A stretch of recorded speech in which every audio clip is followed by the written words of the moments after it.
Assalamualaikum warahmatullahi wabarakatuh. Selamat datang lagi di channel Faisal Adi Surya yang hanya membahas tentang materi perkuliahan ya, di Fakultas Hukum UMK. Nah, apabila ada yang dari luar UMK turut menyaksikan dan turut belajar, saya ucapkan selamat datang. Kritik, saran, tanggapan atau pertanyaan bisa saya terima atau bisa dicatatkan di komentar, kolom komentar. Oke, di part 2 ini ya, tentang pertemuan keempat hukum lingkungan, kita akan membahas tentang spesial aspek dari hukum lingkungan. Setelah sebelumnya kita membahas ya yang general aspek ya, atau aspek-aspek yang umum ya, kita akan membahas yang lebih spesial atau yang lebih detail gitu ya, tentang perlindungan dan pengelolaan hukum lingkungan. Nah, setelah sebelumnya kita hanya membahas hukum tentang undang-undang lingkungan saja, kita akan bahas lebih spesial lagi, yaitu per resource ya, resource apa saja yang kemudian dibahas. Nah, saya tidak akan membahas semuanya dari kelima ini ya, karena cukup banyak aturannya, sehingga kalian bisa belajar sendiri, tapi kurang lebih pengaturannya hampir-hampir sama ya. Ada apa, ada partisipasi masyarakat, ada partisipasi organisasi lingkungan hidup ya, terus kemudian ada perlindungan ya, perlindungan yang mencegah orang agar tidak berbuat tindak pidana yang merusak lingkungan. Nah, termasuk salah satunya adalah merusak, misalnya merusak sumber mata air, itu tidak diperbolehkan gitu. Nah, kita bisa lihat juga aturan-aturan yang lain, kurang lebih aturannya sama. Nah, yang akan kita bahas untuk spesial aspek ini adalah water atau air ya. Kemudian sampah. Karena ini jarang dibahas. Kalau soil, tanah, mungkin lebih ke mineral ya, mineral, dan itu sudah banyak dibahas. Anda bisa lihat di banyak berita tentang apa, mineral dan batu bara. Nah, yang mineral batu bara itu undang-undangnya baru ya, Undang-Undang Nomor 2 tahun 2020 tentang perubahan undang-undang minerba sebelumnya tahun 2009. Saya agak lupa nomornya. Ini bisa dibuka. Nah, salah satunya ini menarik ya kalau kalian mau bahas tentang undang-undang minerba, karena perizinannya berubah gitu. Perizinan apa?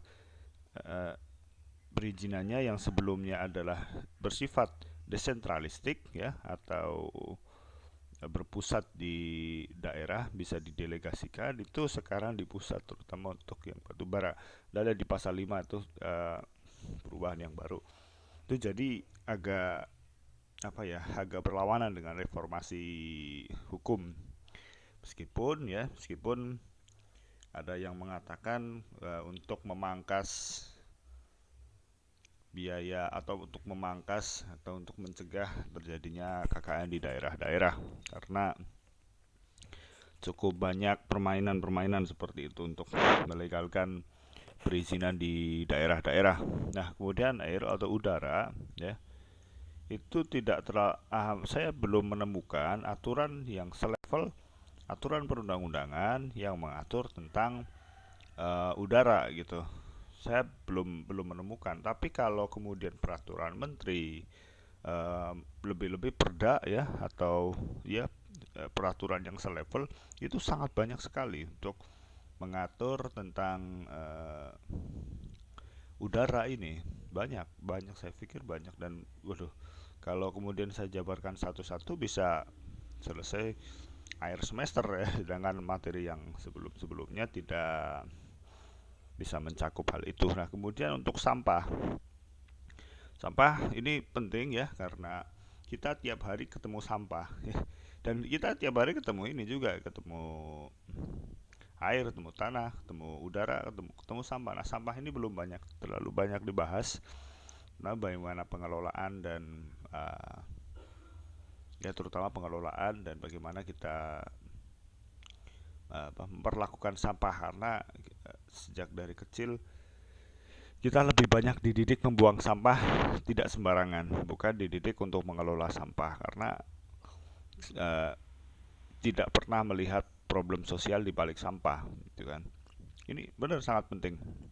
Saya dari dulu berharap kalau ada tiap kampanye mau pilkada maupun pilpres ada coba dong sekali-kali bahas tentang sampah ya. Karena ini levelnya sudah parah karena harus kesadaran dari orangnya sendiri tentang sampah. Karena nonsens juga misalnya kita membahas buang sampah sembarangan, setelah itu dibuang semuanya ke TPA, baru di TPA dipilah. Nah, di TPA itu sendiri orangnya berapa sih yang ngelola, dan tiap hari 1-2 ton sampah datang dan orang bingung itu mau diapain, ya udah menggunung aja. Jadi tiap hari sampah datang semakin banyak tapi lahan semakin sempit, itu kan jadi bingung mau dibuang kemana. Akhirnya karena di TPA susah ya, akhirnya dibuang aja sembarangan. Jadi bukan salah orang buang sembarangan. Maksudnya variabelnya banyak untuk kemudian kita melihat bahwasanya kenapa sampah dibuang sembarangan. Ya satu, salah satunya kapasitasnya kita itu kurang untuk membuang sampah. Setelah dibuang di tempat sampah terus habis itu diapain, kan orang bingung juga. Nah, ini levelnya sebenarnya sudah pada kesadaran orang mengelola sampah. Nah, saya dulu pernah nyoba EcoBrick ya untuk mengelola sampah plastik, tapi capek sendiri karena ternyata konsumsi sampah kita terutama yang plastik itu banyak juga, dan harus kita tahu bahwa mayoritas sampah yang ada di TPA adalah sampah rumah tangga ya. Sampah rumah tangga itu sampah yang dihasilkan di sehari-hari ya, sehari-hari. Sampah yang dihasilkan dari kegiatan sehari-hari, pertama sampah organik dan sama non organik. Non organik plastik, dan organik ya sayuran gitulah. Nah, itu dua aspek yang akan kita bahas ya hanya air dan sampah. Sisanya bisa kalian belajar sendiri atau kita buka forum diskusi yang lebih intens. Nah, butuh pembahasan yang cukup panjang. Kalau air dan sampah cukup mending lah. Kalau untuk natural reservation misalnya kita bisa lihat di Undang-Undang Pencegahan Perusakan Hutan, itu sudah ada ya, bisa bisa dibaca. Baik, yang akan dibahas seperti dengan sebelumnya,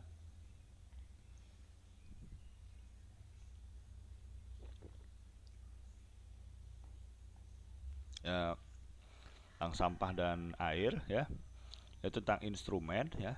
Instrumen itu eh, materi undang-undangnya, institusi itu sebenarnya penegak hukumnya itu siapa. Tapi saya luaskan maknanya, institusi itu adalah subjek hukum yang terlibat dalam aturan aturan perundang-undangan. Kemudian ada enforcement atau penegakan hukum, kemudian ada partisipasi publik, dan yang kelima sebenarnya ada yang di sebelumnya tapi sebenarnya sudah include, sudah termasuk di poin-poin keempat ini. Dua ini akan saya bahas satu persatu. Nah, ini yang instrumen dan institusi itu lebih mirip teorinya Lawrence Friedman ya. Anda kalau baca itu ada buku tentang sistem hukum. Jadi sistem hukum itu dinilai dari apa? Itu dari tiga hal, yaitu substansi, struktur, dan kultur ya. Substansi itu adalah materi peraturan perundang-undangannya. Kemudian struktur adalah eh, penegak hukumnya, dan kemudian dari kultur adalah cara masyarakat untuk kemudian mematuhi hukum atau cara masyarakat melaksanakan hukum. Itu tiga hal yang jadi doktrin ya. Saya lihat anak S1, anak S2, anak S3 ngutipnya Lawrence Friedman, semua hampir semuanya mengutip Lawrence Friedman untuk menilai penegakan hukum di Indonesia. Sebenarnya dari dulu sudah saya kritik Friedman, emang cocok ya di Indonesia karena Friedman orang Amerika, Dia lebih terbiasa melihat sistem hukum yang uh, Anglo-Saxon daripada civil law yang sering kita lihat. Tapi yang namanya doktrin ya, pokoknya benar.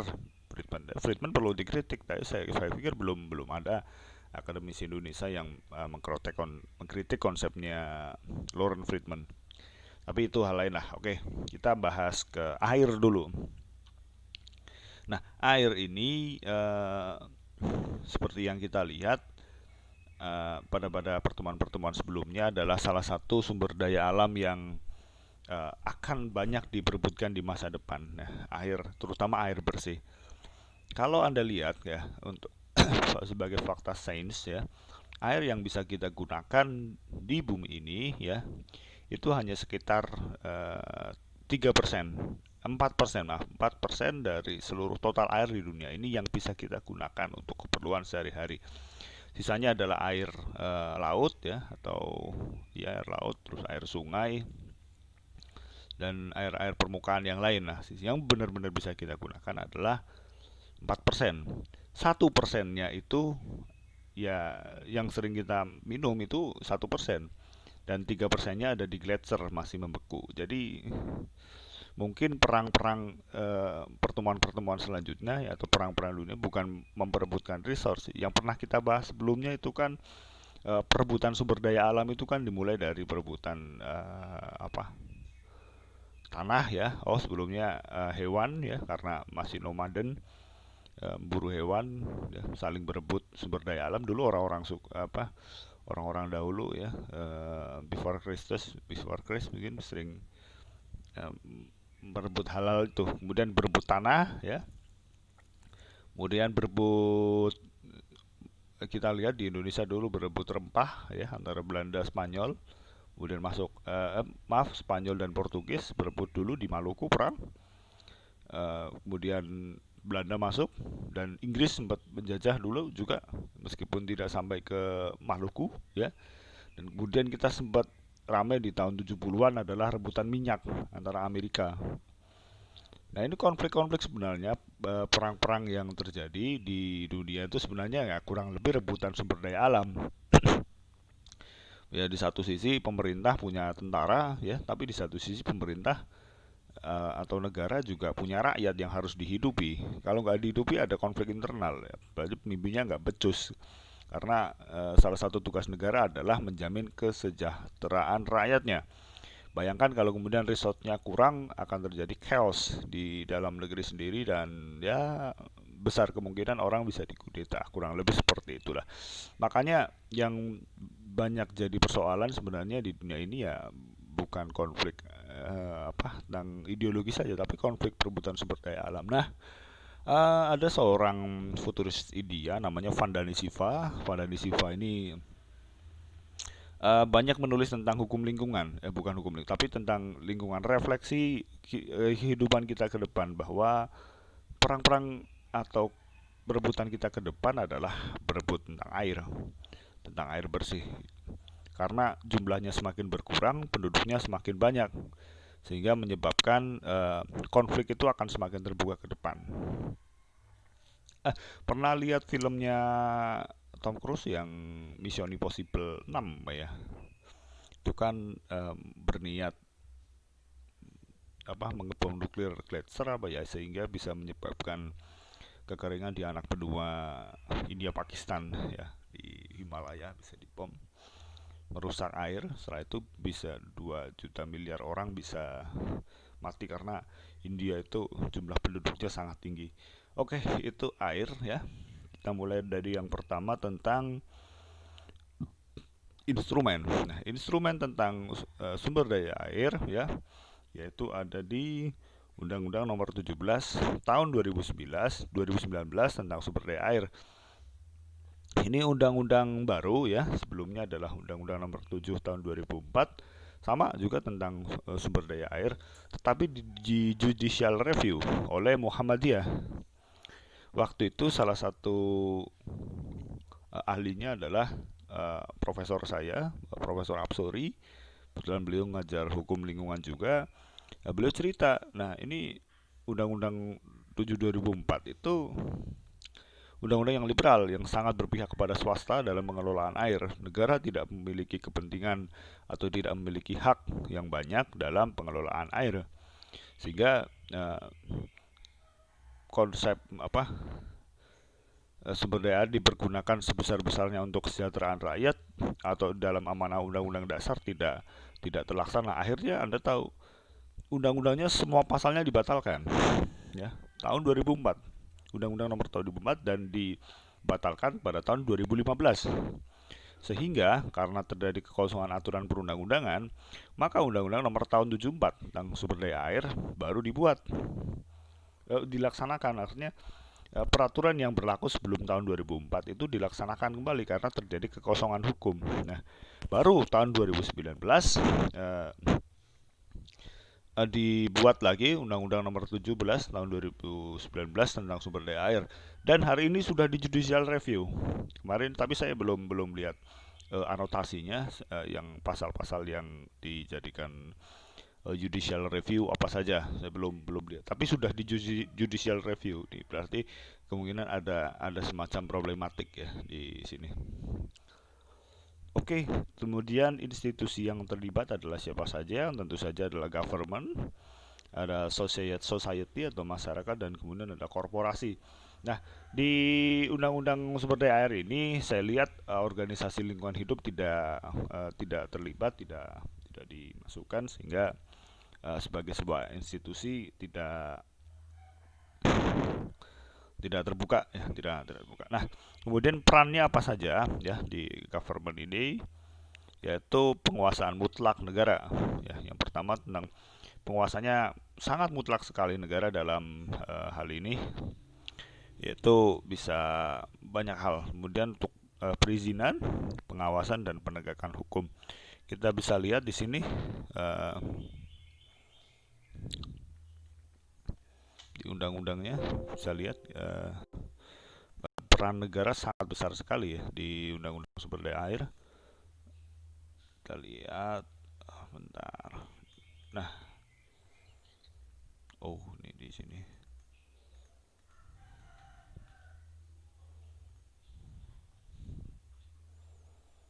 Pasal 5 itu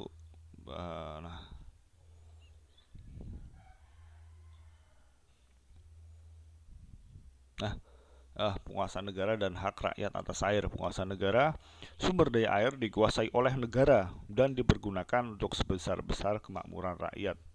Sumber daya air dikuasai penguasanya oleh negara. Dan kemudian negara menjamin hak rakyat atas air guna memenuhi kebutuhan pokok minimal sehari-hari bagi kehidupan yang sehat dan bersih dengan jumlah yang cukup, kualitas yang baik, aman, terjaga, keberlangsungan dan terjangkau.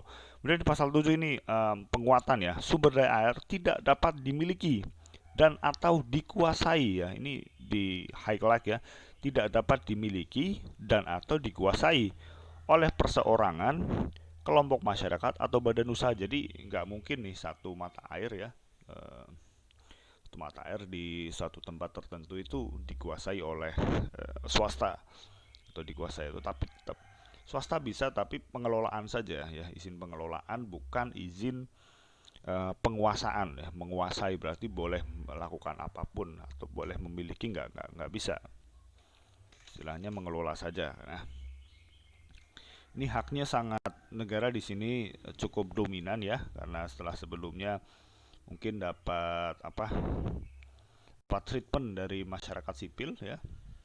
Nah, Muhammadiyah ini cukup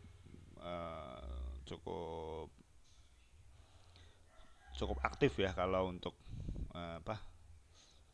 untuk judicial review. Kebetulan dulu saya sekolah di Muhammadiyah dan sering berjumpa dengan para pelaku ya judicial review terus Muhammadiyah ya, jihad konstitusi kalau nggak salah yang dulu digembor-gemborkan.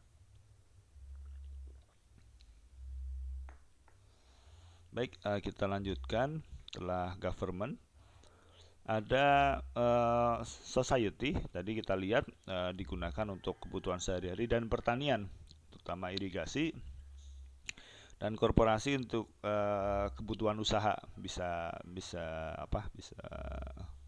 tetapi izinnya itu terbatas untuk air permukaan. Karena nanti kita lihat kalau di Undang-Undang Sumber Daya Air ada beberapa jenis macam-macam sumber daya air. Ada air permukaan, air bawah tanah, terus air apa, aliran apa-apa, saya agak lupa. Nanti bisa baca sendiri, sudah saya share. Nah, untuk sumber daya air itu yang bisa dimanfaatkan adalah air permukaan. Jadi air yang ada di permukaan tanah termasuk sungai, mata air dan yang lain-lain gitu. Nah, karena ini menarik karena kalau kita mengambil air di luar air permukaan sebenarnya nggak boleh, di Undang-Undang Sumber Daya Air nggak boleh. Tapi ada ya nih, bisa kalian lihat lah, riset-risetnya banyak perusahaan mata air itu ngambilnya air bawah tanah gitu. Sebenarnya nggak boleh. Air bawah tanah yang mengalir di bawah tanah itu diambil, sebenarnya itu nggak boleh. Tapi diambil juga nggak tahu lah, pengawasannya agak agak kurang.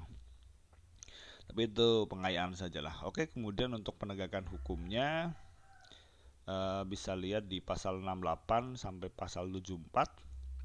Salah satunya adalah untuk melarang kita untuk merusak sumber daya air ya, terutama sumber air. Bisa kita lihat di sini.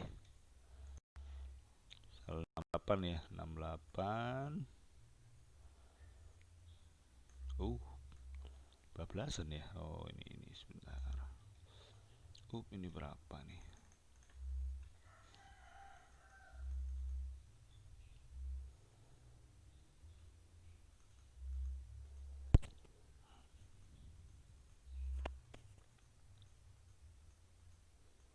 Nah, ini dari pasal 68 bisa kita lihat tuntutan pidananya. Misalnya setiap orang yang melakukan kegiatan, ya setiap orang ini ya berarti person, mengakibatkan kerusakan sumber air dan prasarananya atau pencemaran air, melakukan kegiatan mengakibatkan terjadinya desa rusak air, ini penjara 3 tahun sampai 9 tahun. Kemudian ada yang mengganggu upaya pengawetan air menggunakan sumber daya air yang menimbulkan kerusakan pada sumber air, ya bisa dipidana dengan ini 18 bulan 6 tahun. Ada juga melaksanakan konstruksi prasarana sumber daya air, ya, ini tanpa memperoleh izin. Tanpa izin itu biasanya administrasi. Oh, ini pidana udah ya, pidana. Terus karena kelalaiannya kerusakan sumber air dan atau pencemaran air, ya pidana 6 bulan 18 bulan, berarti sekitar 1,5 tahun ya. Dan kemudian ada juga karena kelalaiannya, ya kelalaian ini kulpa ya, bisa jadi dasar pidana. Kulpa pidana penjara 4 bulan paling lama 1 tahun. Dan setiap orang karena kelalaiannya juga konstruksi prasarana air tanpa izin lagi ya, ini tanpa izin. Jadi pemerintah mulai memberikan rambu-rambu terutama tentang perizinan, bisa dibuat dulu. Nah, ini tadi mengatur tentang setiap orang ya. Dan pasal 74 mengatur tentang corporate. Dalam hal tindak pidana sumber daya air dilakukan oleh badan usaha. Nah, pidana dikenakan terhadap badan usaha, pemberi perintah untuk melakukan tindak pidana dan atau pimpinan badan usaha yang bersangkutan. Pidana yang dikenakan terhadap badan usaha adalah denda, penjara ya, terutama untuk memberi perintah. Ini sebenarnya cukup menarik karena biasanya kalau pidana untuk badan usaha paling enggak ya denda saja. Jadi ada semacam vicarious liability atau tanggung jawab dari subjek. Setahu saya biasanya paling denda sih, atau denda administrasi misalnya dihambat izin usaha dan yang lain-lain. Tapi ini bisa pimpinannya bisa dikasih bisa dikasih penjara, misalnya pidananya itunya pidana badan. Baik, itu bisa kita belajari lain waktu. Sekarang kita ke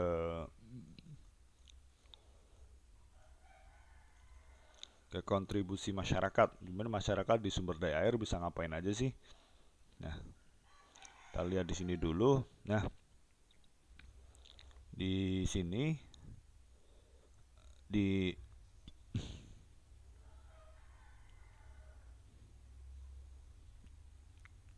nah, setelah kita lihat pidananya, kita lihat peran masyarakat ya. Peran masyarakat itu bisa apa sih?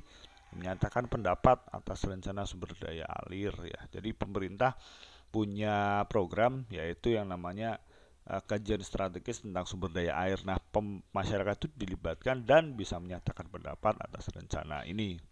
Bisa setuju atau nggak setuju itu bisa diberikan oleh undang-undang dan bisa mengajukan laporan dan pengaduan tentang kerugian atas pengelolaan sumber daya alam. Ini pelaporannya bisa di pusat ya, dan kemudian yang terakhir bisa melakukan gugatan masalah sumber daya air apabila terjadi kerusakan. Jadi sudah dijamin banyak oleh undang-undang ya tentang keberadaan masyarakat, peran-perannya tidak hanya ini. Yang agak lupa, oh ini pengelolaan sampah ya, ini. Jadi masyarakat punya kesempatan yang sama untuk berpartisipasi dalam pengelolaan sumber daya air. Nah, partisipasinya ini menyalurkan aspirasi, pemikiran dan kepentingan masyarakat dalam pengelolaan sumber daya air. Partisipasi dilakukan dengan begini ya. Konsultasi publik, musyawarah, kemitraan, penyampaian aspirasi, dan kemudian ada gugat. Kemarin saya lihat, saya lupa pasalnya di mana ya, tentang gugatan ya, bisa Anda lihat sendiri nanti ya, bisa Anda belajar tentang hak-haknya. Tapi pada intinya masyarakat diberi kesempatan ya untuk melakukan challenge di pengadilan apabila terjadi kerusakan sumber daya air yang melibatkan atau kemudian menyebabkan lingkungan mereka menjadi rusak, terutama research tentang air ini. Jadi ada perlindungan, sebenarnya ada perlindungan bagi masyarakat ya. Mereka bisa dilibatkan. Jadi ini tidak hanya tanggung jawab negara saja gitu. Jadi saya melihat ya, semakin ke sini aturan itu cukup responsif. Karena responsifnya adalah di satu sisi memberikan kesempatan kepada rakyat. Setelah sebelumnya kita banyak melihat ya, aturan perundang-undangan itu hanya melihat rakyat itu sebagai objek, sebagai sesuatu yang diam ya, sesuatu sifatnya yang manut aja. Pemerintah lebih tahu dari rakyat gitu. Jadi kalian harus nurut saja, aturannya ini mesti benar gitu. Tapi sekarang nggak kebalik ya, masyarakat itu juga sebagai subjek, sebagai teman dialog ya. Seharusnya memberikan kesempatan kepada mereka ya, karena masyarakat juga manusia dan punya pendapat ya boleh-boleh aja. Karena apa nih gitu, apa yang menjadi problem dari apa dari masyarakat, apa bisa kita bantu ya. Pemerintah lebih kepada fasilitator ya daripada dulu sebagai regulator ya. Ini regulator masih regulator, tetapi materinya lebih banyak menyerap dari masyarakat. Saya pikir ini menjadi satu kemajuan yang bagus gitu ya. Baik, mari kita lanjutkan. Setelah kita membahas tentang sumber daya air, kita akan ke sampah ya. Seperti kita tahu, sampah banyak problemnya dan tidak banyak yang tahu tentang undang-undang pengelolaan sampah. Tidak banyak yang tahu ya. Untuk pengelolaan sampah sendiri di undang-undang ada, yaitu di Undang-Undang Nomor 18 tahun 2008 tentang pengelolaan sampah. Setahu saya sebelumnya belum ada aturannya ya. Jadi bisa kita lihat. Oke, untuk institusinya atau subjek yang terlibat ada government, tentu saja pemerintah yang dibebani kewajiban ya sebagai untuk pengelolaan, perencanaan, penegakan, pengawasan, dan banyak banyak aspek ya.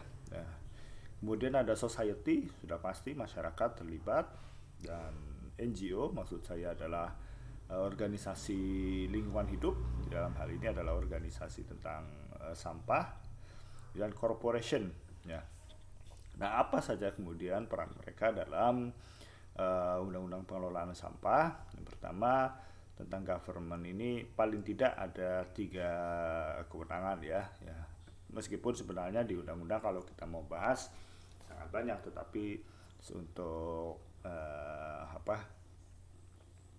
untuk simplifikasi atau bikin simple aja, ada 3 yang pokok, yaitu tentang kebijakan strategi pengelolaan sampah, kemudian membuat regulasi, dan ketiga koordinasi antar satu daerah dengan daerah yang lain. Itu peran utama pemerintah di situ ya, kebijakan strategis, pengelolaan sampah seperti apa, nah regulasi dan koordinasi. Untuk society ya, mereka lebih banyak dilihat dari perlindungan hukumnya, terutama dari aspek pidana. Ada nanti kita lihat, kita bahas ya di aspek pidananya. Karena tidak begitu terlibat ya kalau di sini untuk peran. Kemudian dari NGO ini ternyata punya hak gugat organisasi sampah ya. Jadi sama seperti Undang-Undang Lingkungan Hidup, yang organisasi lingkungan hidup memiliki hak gugat ya. Di Undang-Undang Pengelolaan Sampah juga ada hak gugat organisasi sampah. Ini menarik ya, karena permasalahan sampah ini bisa diangkat dan diberikan ruang kepada organisasi-organisasi lingkungan hidup, terutama yang berfokus di pengelolaan sampah, untuk turut melakukan gugatan terhadap kebijakan, terhadap pengelolaan, terhadap akibat-akibat yang dilakukan dari pengelolaan sampah ya terhadap masyarakat sekitar atau terhadap lingkungan. Artinya peran civil society, karena NGO lebih ke civil society, itu diberi peran yang besar. Dan kemudian untuk korporasi, yaitu adalah izin usaha pengelola sampah. Dan juga ada usaha yang mengelola sampah ya, banyak ya. Dan kemudian untuk penegakan hukum di pasal 39 dan pasal 42 kita bahas ya, mungkin nggak satu persatu tapi secara global saja. Undang-undang sumber daya air ini, undang-undang sampah. Nah ini ada pasal 42 berarti. Pasal 39 ya. Kita mulai dari ini, setiap orang yang secara melawan hukum memasukkan dan atau mengimpor sampah rumah tangga ke sampah sejenis sampai ke wilayah NKRI. Ini pasal yang pertama. Kemudian setiap orang secara melawan hukum memasukkan dan atau mengimpor sampah spesifik ke wilayah NKRI diancam pidana penjara. Jadi asas nasional aktif gitu ya, melindungi Indonesia dari berbagai macam impor sampah, karena kita sampah udah banyak kalau diimpor di sini. Dan itu pernah kejadian kan, bulan lalu ada satu kontainer ternyata isinya sampah gitu. Ini berarti tanda nasional aktif Indonesia ya, bisa tuh. Kemudian pasal 40 ini ada bisa kita lihat, pengelola sampah yang secara melawan hukum dan dengan sengaja melakukan kegiatan pengelolaan sampah dengan tidak memperhatikan norma, standar, prosedur, atau kriteria yang dapat mengakibatkan gangguan kesehatan masyarakat, gangguan keamanan, pencemaran lingkungan, dan atau perusakan lingkungan, diancam dengan pidana penjara paling singkat 4 tahun, paling lama 10 tahun. Nah ini menarik karena ini adalah kriteria yang dapat, berarti kan hanya masuk kriteria saja ya, hanya ada kriterianya saja, tanpa adanya istilahnya, tanpa ada pembuktian bahwa masyarakat itu terganggu. Asal masuk kriteria saja itu bisa gitu. Artinya tanpa pembuktian masyarakat kesehatannya terganggu atau lingkungannya terjadi, sudah masuk kriteria baku atau kriteria yang disebutkan dalam undang-undang, itu sudah masuk unsur delik ya. Jadi akibat hukumnya belum ada tetapi sudah masuk delik. Nah ini yang menarik ya, karena pasalnya progresif ya, bisa memberikan perlindungan yang sebelum perbuatannya terjadi gitu kan. Misalnya orang mau membunuh nggak jadi kan, paling sebenarnya di pidana ada misalnya pasal percobaan, itu kan ada. Ini hanya ada kriteria yang dapat, hanya masuk kriteria yang dapat mengakibatkan, berarti kan perbuatannya belum ada gitu kan. Nah kemudian jika dua tindak pidana yang dimaksud mengakibatkan orang mati atau luka berat, pengelola sampah diancam pidana penjara 5 tahun.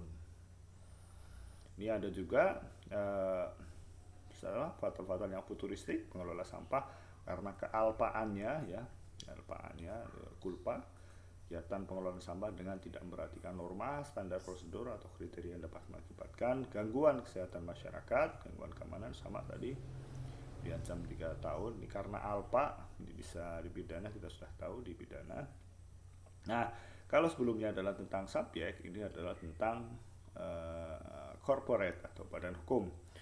Tindak pidana yang dianggap tindak pidana korporasi dalam tindak pidana dimaksud dalam rangka mencapai tujuan korporasi, ya, dalam rangka mencapai tujuan korporasi dan dilakukan oleh pengurus yang berwenang mengambil atas nama korporasi melakukan hubungan tersebut. Jika tidak pidana yang dimaksud pada ayat 1 dilakukan oleh atau atas nama korporasi dan orang-orang baik berdasarkan hubungan kerja maupun berdasarkan hubungan lain yang berada dalam hukum lingkungan, tuntutan pidana dan sanksi dijatuhkan pada mereka yang bertindak sebagai pemimpin atau memberi perintah.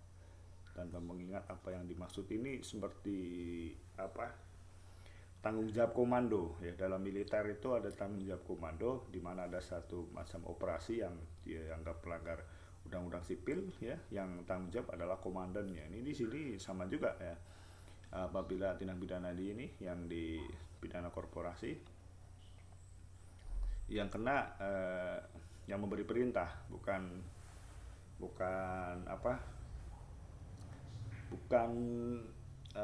dadernya atau pembuat pidana, tapi method player atau dole player, saya agak lupa ya, dole player, method player dan dader, pembuat di hukum pidana dasar itu. Kemudian jika tuntutan dilakukan terhadap korporasi, panggilan untuk menghadap pada alamat korporasi, ini udah tahu ya, dan ini termasuk kejahatan bukan pelanggaran ya. Beda kejahatan pelanggaran apa?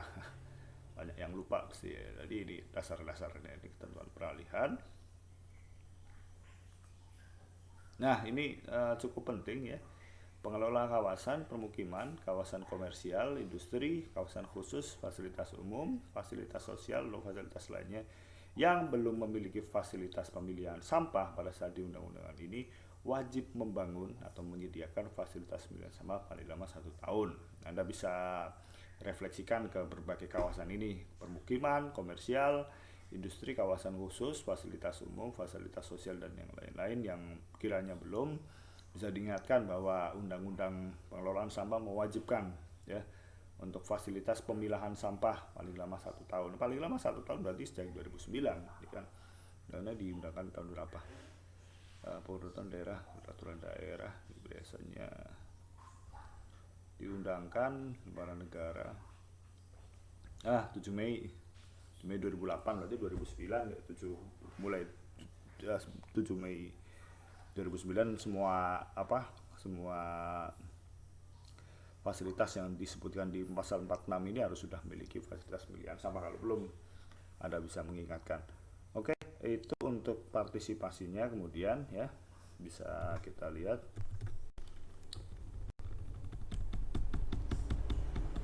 biar lebih keren. Nah, untuk partisipasi masyarakat ada 2 ya yang penting, yaitu pemberian saran dan pendapat atas kebijakan dan gugatan class action ya. Sama dengan di gugatan class action, sama dengan di Undang-Undang Lingkungan Hidup, yaitu gugatan class action pelibatan masyarakat. Bisa kita lihat di sini gugatan masyarakat pasal berapa tadi ya. Nah, gugatan perwakilan kelompok masyarakat yang dirugikan akibat perbuatan melawan hukum di bidang pengelolaan sampah berhak melakukan juga gugatan dari perwakilan kelompok atau class action yang sudah kita lihat di Undang-Undang Perlindungan Lingkungan Hidup. Malah ini lebih dulu ada gitu perwakilan kelompok di Undang-Undang Perlindungan Lingkungan Hidup kan 2009, ini 2008 sudah ada gitu, pengelolaan sampah. Nah, ini gugat organisasi sampah, organisasi persampahan berhak mengajukan gugatan untuk kepentingan pengelolaan sampah yang aman bagi kesehatan masyarakat dan lingkungan. Hak mengajukan gugatan terbatas pada tuntutan melakukan tindakan tertentu seperti biaya pengelolaan real, hampir sama dengan di Undang-Undang Lingkungan Hidup ya, perlindungan dan pengelolaan lingkungan hidup.